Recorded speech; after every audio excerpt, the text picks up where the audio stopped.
Hey guys, welcome to book review 152. Today I'm going to be reviewing Casino Moscow, something like that, by Matthew, I apologize, Brzezinski. Oh yeah, that's pretty easy. Um, anyway, this is a book, as the title would suggest, about Moscow, and it's about Moscow in uh, the 1990s, post-communism, but before Putin came to power. And I think very importantly, it was written in that time period. I think the book was published in like 2002, right at the beginning of Putin's reign. Really, so much of narrative nonfiction or just news that comes out of Russia nowadays is about Putin's Russia, about kind of the autocratic regime that he's created. Um, but there was really a different spirit within Russia in the 1990s. Now, uh, it was quite a heady time. It was not necessarily a utopian time. There were a lot of problems, but I think in general, people and particularly people that were like faith and free market type people um, really had a lot of optimism in what the future of Russia would hold. Now, as events would later prove, in addition to Putin coming to power, this sort of you know heady wielding, freewielding, free market time period kind of came crashing down when people realized the base of what this was all kind of based on was not as strong as people initially thought. Well, let's see. A little background. Russia, communist state up until I believe 1991, and when Yeltsin took power from Gorbachev, I believe, um, he essentially engaged in what was known as shock therapy. This is not a gradual changeover from communism to capitalism, but a very strong immediate changeover in the hopes that things would change enough so that they couldn't revert back. This technique had previously been successful in a number of Eastern European bloc states, but proved to be less successful in Russia. Well, why was it less successful? Well, really, corruption, the way that the things were turned over were very opaque. Um, for example, um, what kind of essentially happened in Russia was the entire economy was turned over, and individual people were given vouchers as a small percentage of various companies that were turned private throughout the country, similar to something like stock. Well, these people not really seeing any profits from these companies. After all, they were kind of lumbering beasts at their end, but still having very high equity in terms of what they made. Um, did not necessarily realize the values of their vouchers. And the vouchers were not necessarily traded on like a stock exchange either. They were just kind of given out, and then it was up to people to determine what the value of these vouchers were.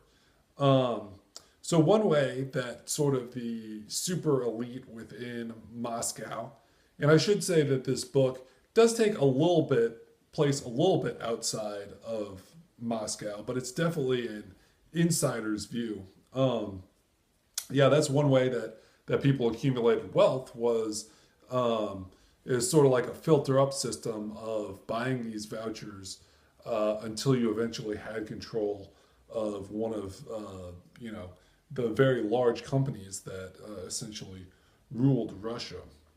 Another way that the oligarchs came to power was sort of a wholesale selling of a company, of a Russian public company to make it private. Now, a lot of this had to do with insider deals. A lot of people that were, um, top trade, worked in the public field, and were top trade experts in the last of the Soviet days. Really had an insider ability to say, "Oh, we no longer work for the state, but why don't you sell us this company for $10 million?"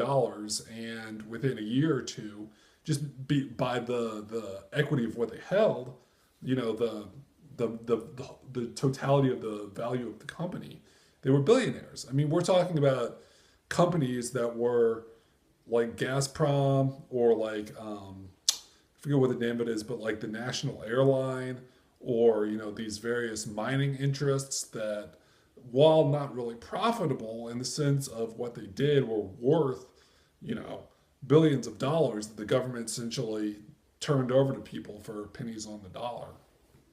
Um, let's see. Those were kind of the two ways that it was done. Now, how does Andrew come into this story? Or excuse me, how does Matthew come into this story? He is he was at McGill University and essentially failed in a construction company that he created. McGill being one of the top universities in Canada. And sort of to restart his career, he started as um, a stringer, I believe it's called, at various newspapers in Europe. Now, I did not know this, but foreign correspondents definitely have like a hierarchy of ranking to them. And Andrew started at the very lowest level. The book starts with him in the Ukraine, essentially getting attacked, and he actually spun gold out of crap by writing about this story, about him being a low-level journalist that essentially got attacked, and had a very successful article about that. And that got him some recognition, which eventually moved him into kind of the mid to upper level clique, though he was certainly not at the very top, of the Wall Street Journal's foreign correspondent within Moscow. He says he noticed right away the difference between Kiev and Moscow, that essentially the inner ring road within Moscow, particularly in the 90s, but even sort of like in the way that power works today, not necessarily just money, which was more important in the 90s, but it was almost like a different country. It was like, the Vatican or something within Italy, except if all the money from Italy went to the Vatican. Conspiracy theorist, you can say what you want. But, so yeah, he definitely kind of rubbed shoulders a lot. There was a lot of frivolous spending. People that in a country where people often had to scramble to just get the basic necessities, people were buying $300,000 Mercedes Benz and buying a new one like every year. Buying Italian imported leather sofas, and going to all the super expensive restaurants, and it was just sort of a madness in terms of how much people made, and to the degree that in the story, Matthew tells the story that kind of a famous anecdote within Russia during this time period was, two oligarchs or two wealthy individuals. The oligarchs are the ones that are very, very top. Those are like the 7 or 8 billionaires in Russia. But there were also a lot of like multi-millionaires that were kind of made money in a similar way, just not on quite the same scale. But anyway, these millionaires are talking, and one of them is saying, hey, I paid $150,000 for, X car or whatever. And the other millionaire, just to show you how frivolous money was to these people, the joke goes that he said, "Oh, you got ripped off. My agent yesterday paid $300,000 for this car." And the idea being that the more you can show your wealth, even if it's the same product, makes you more powerful or whatever. It's just a completely ass backwards mindset. Let's see. Kind of the point at which it turns Well, you know what? I'll mention a couple times that he did go outside the city. There's really two examples where um, he went out. Well, he went outside the city, and one was many of these firms within Russia are acquisition firms. So I said that they own the companies, but in a large way, they own like pieces of the company. They're not actually like running the day to day operations. It's really all sort of like a paper game, if you will. But one of the times he goes out to the country, um, they are one of the firms that he's following for the newspaper is trying to buy a large mining interest, and this is where it kind of gets dangerous because people that are sort of the bosses or feel that they have propriety to it. So even though by law this equity company had bought a majority share and therefore should put their board in place, um, the old owners essentially brought in the thugs, used intimidation techniques, and it was kind of fought over in a legal manner. Something else that was mentioned in the book is just how greased the wheels were for companies during this time period. I think he estimated that maybe like 20% of like an acquisition buy or 10% or some amount that would be unhealthy under normal capitalist circumstances um, goes to sort of under the table hush money that can kind of be sprinted out of either the company or whatever to individuals in the know. And this all works so long as everything keeps growing, but then when people kind of realize the underlying structure is falling apart, they jump ship. Um, the other time is he went out to Vladivostok and the island that starts with an S, like Siergen or something. But it's off the east coast of Russia, and there's giant oil interests there. And what's kind of interesting about this is how well the town is run from the sense that the Russians did not have good enough technology to get their hands on this oil. So therefore, they had to subcontract out one of the few actual sort of like brick and mortar, if you will, rather than sort of like investment firms or paper firms, acquisition firms that actually invested within Russia that had like brick and mortar to them. Uh, and so the area around where like Texaco and Shell and BP put like this combined interest, and it had to be a combined interest because even the investment for them was huge in order to extract this oil off the seabed floor. The towns around there were actually really nice. Unfortunately, the towns outside the towns that weren't the company towns of the Western um, oilmen were essentially dilapidated.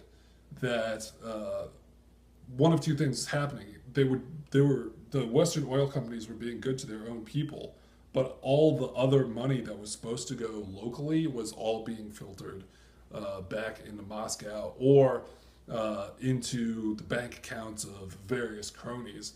I think he specifically mentions that maybe the governor is looking a little too slick for his pay salary.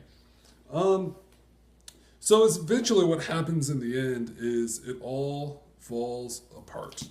Um, Putin eventually took power, and it was kind of like economically, politically related that he could essentially stabilize.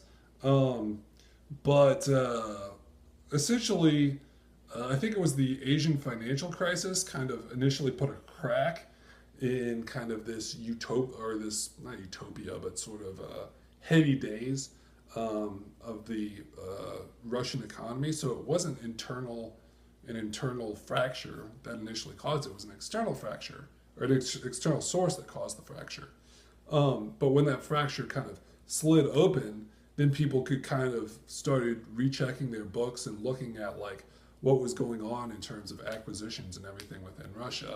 And then it kind of floated for just a little bit for like 3 or 4 months, but then it completely crashed to the point where many of the banks just got their money out when they could. There were a lot of people that lost huge amounts of money. Some of the oligarchs, even, which were like the very top seven, not like the mid range people, lost huge amounts of fortunes. I think one of them was thrown in jail, maybe, for going, yeah, because he owned a TV station and he was going up against another TV station that was eventually purchased by the Russians or by the Russian government. And, you go up against the government in Russia, you're going to be in big time trouble, particularly in Putin's ascendancy. This was also the time, something interesting about this time period that I haven't mentioned is Yeltsin. Yeltsin was a bit of a cipher.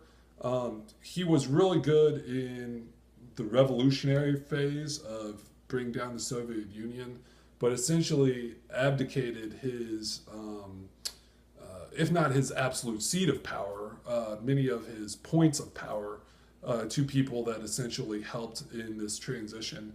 An ultra-capitalist would say transition into a better economy. And then ultimately, I think it did help Russia out some, but there was just so much graft and corruption that inevitably the system would collapse.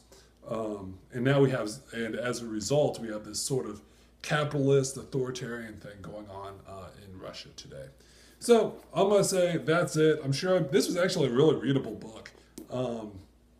It was very enjoyable because there were a lot of like anecdotes and good stories. One quick anecdote was when Poland had opened up, but Russia was still kind of semi-open after the fall of communism. There was these small-time traders that would come into Warsaw, into their like national stadium. I forget what the stadium's name is. They almost never play sporting events there, but it turned into like this giant trade expo center.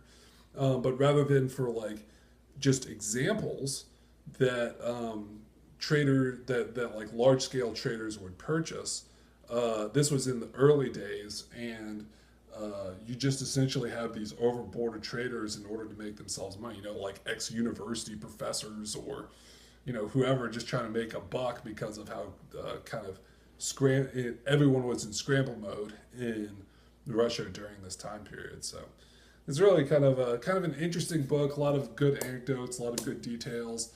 Kind of a good to know, sort of like an insider guide, kind of a insider perspective on Russia during a very fascinating time period, during a time period where it was like the Roaring '20s in the United States. There was just so much kind of going on. There's a reason that the book is called Casino Moscow.